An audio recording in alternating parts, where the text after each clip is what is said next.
Hi, I'm Kunal from Gemtech. We're a consumer electronics startup and we operate in the safety wearable space. So, okay. Yeah, these are the results from a recent survey that was conducted by the Thomson Reuters Foundation to identify the most dangerous countries for women to live in. India topped the list, while US made it to top 10 overall and ranked third along with Syria with respect to most risked sexual violence. These stories are everywhere. They're happening every day. Rarely they shake our core and make us challenge the status quo.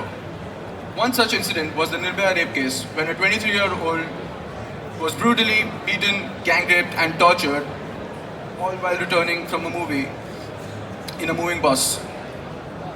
The idea is women should feel free and safe to go out, go to work, follow their dreams, pursue their passions, irrespective of whatever time of the day it is. Because in a truly developed society, nobody should ever be scared of occupying public spaces at odd hours or feel helpless about the time they were out traveling in a cab or commuting to work and they felt helpless or unsafe and there was nothing they could do about it. So that's where we come in. And as big as a problem as rape is, on the flip side, a bigger issue is underreporting of rape. So Hong Kong Women's Coalition on Equal Opportunities estimates that as much as 90% of sexual assault cases go unreported.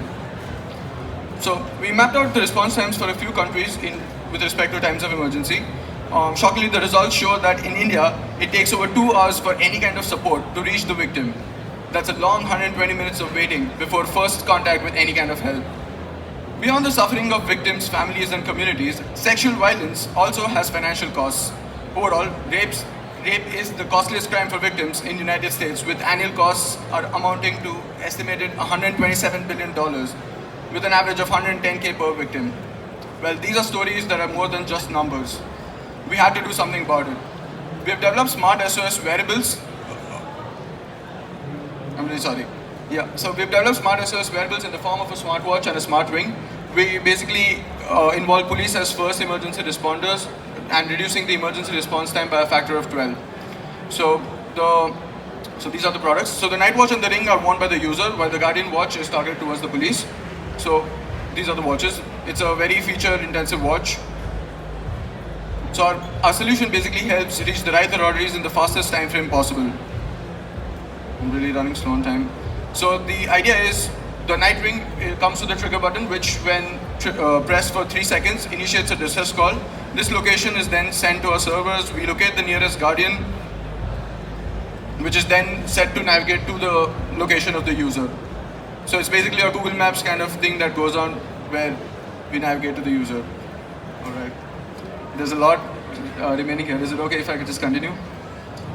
So the idea is in the current process, once the victim initiates a distress call, they'd have to call the police, and the nearest police station would have to be identified. Then the help is dispatched. We cut down on all the steps, and we basically connect the victim who need help to the police who can help, because in times of emergency, every second would count. So that's where we're at. And so the night watch, these are the cost models, and the market is estimated to be a $51 billion market by 2022. And if I could just be a little candid here, it is beyond market stats and revenues. We're really here trying to create a real impact and do something for the greater good. So that's us. Help us create a safer society. Gemtech. Thank you, guys.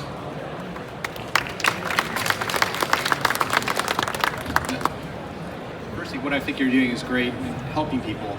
Thank you so much. Really appreciate it. Absolutely. My biggest question is why you bother with building the hardware?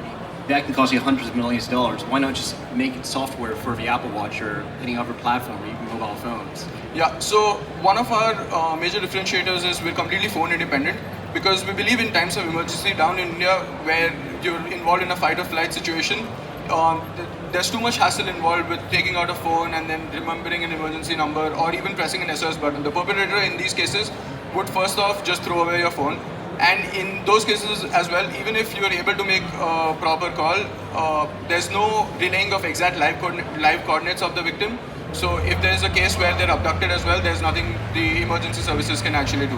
And tracking down the victim and making sure the help reaches where it should. So that is why we've come up with a phone independent solution, which is a hardware solution.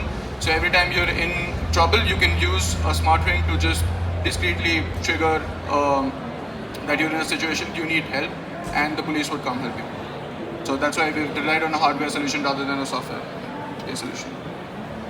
Yeah, I would echo that. I commend you for looking into this area. A couple of questions. Yes. How many users have you currently got? One and two.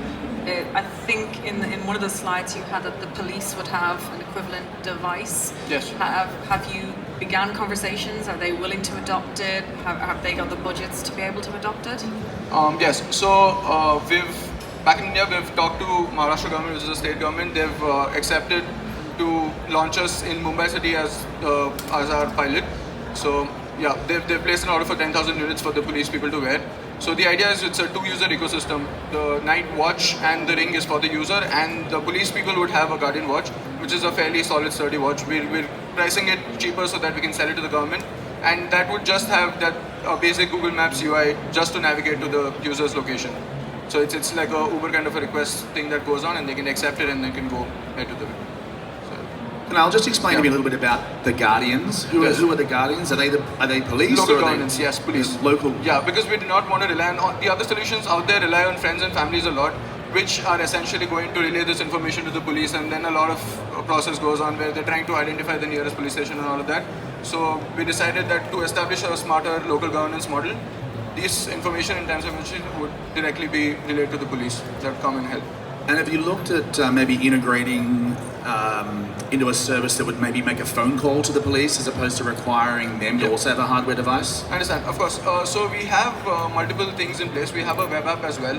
So we're hoping to have control centers over at these police stations for them to identify and monitor these calls as well, because we'd have data about what guardians or police members are active and are headed to the scene.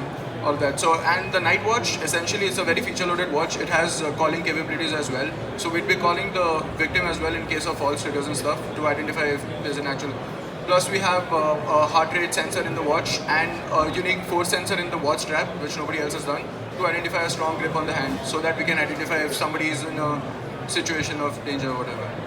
Great. Thank you very much. Thank you so much. Thank you. Thank you, Kunal. Let's put our hands together. Thank you.